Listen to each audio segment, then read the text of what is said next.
कभी सोचा है कि वो सबसे बड़ी रुकावट जो हमारी तरक्की के रास्ते में हायल है वो कहीं बाहर नहीं बल्कि हमारे अपने अंदर मौजूद है।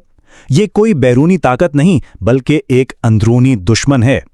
आज हम रायन हॉलिडे की मशहूर किताब ईगो इज द एनिमी की रोशनी में इसी दुश्मन को समझने की कोशिश करेंगे जो हमारी हर ख्वाहिश, हर कामयाबी और हर नाकामी में हमारे साथ होता है।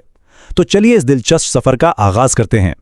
अगर हम तारीख के औराक पलट कर देखें तो हमें एक ऐसी तबाहकुन कुव्वत नजर आती है जिसने बड़े बड़े अज़ाइम रखने वालों और कामयाब तरीन लोगों को भी नहीं छोड़ा। इसी कुव्वत ने अजीम सल्तनतों को खाक में मिला दिया, शानदार करियर्स का खात्मा कर दिया और बेपनाह दौलत को राख का ढेर बना दिया। और सबसे अजीब बात यह है कि कोई बैरूनी हमलावर नहीं था, बल्कि एक ऐसी चीज थी जो अंदर से ही पैदा हुई और सब कुछ तबाह कर गई। तो आखिर ये है क्या? ये कौन सी ऐसी पुरस्कार ताकत है जो इतनी तबाही मचाने की सलाहियत रखती है? ये सवाल बहुत अहम है क्योंकि इसका सामना हम सबको अपनी जिंदगी में किसी न किसी मोड़ पर करना ही पड़ता है, चाहे हम इसे पहचान पाएं या ना पहचान पाएं। और जवाब शायद आपको हैरान कर दे। ये कोई बाहर का दुश्मन नहीं बल्कि हमारे अंदर ही मौजूद है। हमारी अपनी अना यानी ईगो, यही वो मरकजी ख्याल है जो आज की हमारी गुफ्तगू की बुनियाद बनेगा कि हमारा सबसे बड़ा मुखालिफ कोई और नहीं बल्कि हमारी अपनी ज़ात का ही एक हिस्सा है। तो आइए सबसे पहले हिस्से में कदम रखते हैं और इस दुश्मन को करीब से पहचानते हैं जिसके खिलाफ हम सब जाने अनजाने में हर वक्त हालत जंग में रहते हैं। अच्छा, जब हम अना या ईगो की बात करते हैं तो हमारा मतलब फ्रॉइड के नफ्सियाती नजरियात से नहीं है और ना ही इसका मतलब खुद एतमादी है। किताब के मुताबिक अना दरअसल अपनी अहमियत पर एक गैर सेहत, एक अनहेल्दी यकीन का नाम है। ये वो तकब्बुर और खुद गर्जी है जो हमें हकीकत से दूर ले जाती है और हमें ये यकीन दिलाती है कि हम बाकी सबसे बेहतर और अहम हैं। एक अजीम कोच बिल वॉल्श ने इस बात को बहुत खूबसूरती से समझाया है। उनका ये कौल वाज़े करता है कि एक सेहतमंद खुद-एतमादी और एक तबाहकुन अना के बीच में एक बहुत ही बारीक सी लकीर होती है।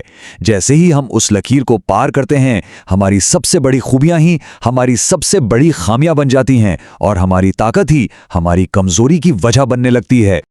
किताब का जो बुनियादी ढांचा है वो ये है कि अना हम पर जिंदगी के हर मोड़ पर हमला करती है। ये सिर्फ एक मौका पर नहीं आती। चाहे हम कुछ हासिल करने की ख्वाहिश कर रहे हों, कामयाबी की बुलंदियों पर हों या फिर नाकामी की गहराई में गिरे हों, अना हमेशा हमारे साथ होती है। और यही 3 मराहिल हमारी आज की गुफ्तगू का रोड मैप होंगे। तो आइए अब पहले मरहले का जायजा लेते हैं। ये वो वक्त है जब हमने अभी कुछ खास हासिल भी नहीं किया होता, लेकिन हमारे अज़ाइम और हमारे ख्वाब अना की वजह से जहर आलूद होना शुरू हो जाते हैं।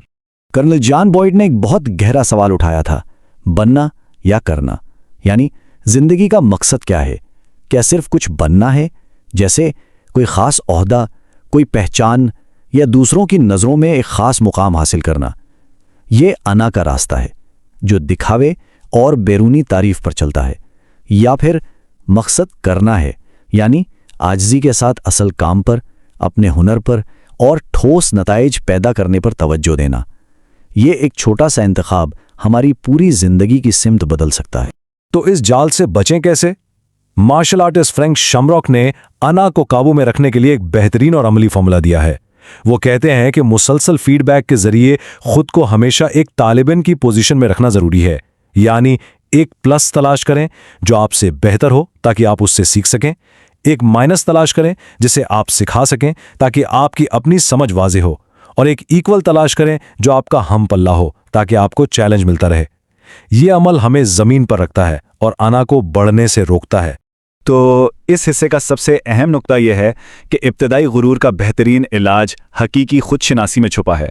जब हम खुद को सही मानों में जानना शुरू करते हैं तो कुदरती तौर पर आजिज़ी पैदा होती है। हमें यह एहसास होता है कि हम कितने छोटे हैं और अभी कितना कुछ सीखना बाकी है।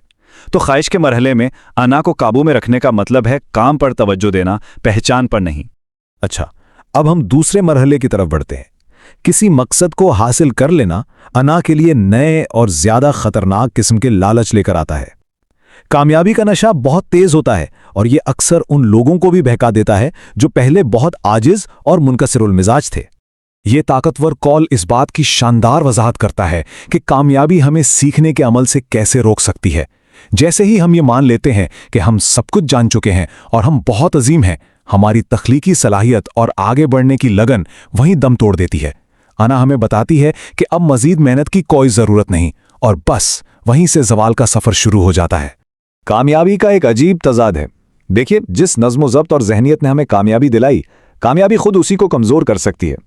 इसीलिए देरपा कामयाबी के लिए यह बहुत ज़रूरी है कि हम होश में रहें, हकीकत से जुड़े रहें और कामयाबी के नशे में खुद को खो ना दें। याद रखें, आजिज़ी और सीखने का अमल कभी भी ख़त्म नहीं होना चाहिए। कदीम फ़लसफ़ी सेनेका ने एक लफ्ज़ इस्तेमाल किया था, यूथीमिया।